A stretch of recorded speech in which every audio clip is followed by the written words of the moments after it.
ಹೇಮ, ಸೋಯಿಬಾಯಿ, ಆಯಾ ಅಬ, ತಾಯಿ ತಂಗಿ, ಪೋದಿ ಪೋದ ಮೀ ಹಿತ್ತುಡಿ ಜೀವಿತಕ್ಕಿ ಕಿವಿ ಆಹಾಮ್ನೆ ಈ ಕುವಿ ಪಚ್ಚುಯ ವ್ಯಂಗವಾದು ವ್ಯಂಗವಾದು ವ್ಯಂಗವಾದು. हे मालकू मीरू अंबिया हजिंजीरू मालकू मीरू अंबिया हजिंजीरू लाये जालाना मीडोला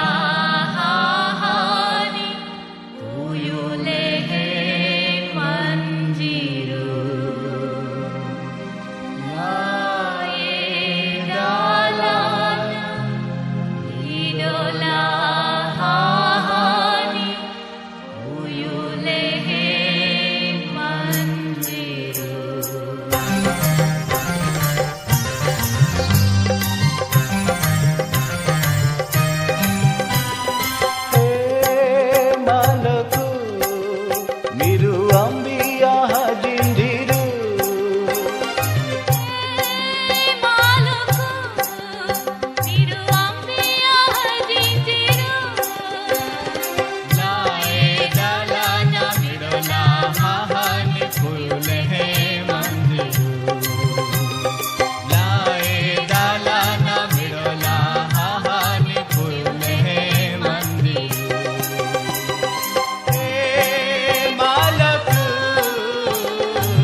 जांगी ताणी पारिली जिरू तस्पिकी आली लकपुरती कबूरू मागे पुणबिकी आली जांगी ताणी पारिली जिरू तस्पिकी आली लकपुरती कबूरू मागे पुणबिकी आली जिसु मप्रवाहन सेवा दोडे रहा किनो जिसु मप्रवाहन सेवा दोडे रहा किनो मप्रजरनाहन सेवा दोडे रहा किनो मप्रजरनाहन सेवा दोडे रहा किनो जिसु जरनाहन सेवा दोडे रहा किनो जिसु जरनाहन सेवा दोडे रहा किनो जिसु जरनाहन सेवा दोडे रहा किनो जिसु जरनाहन सेवा दोडे रहा किनो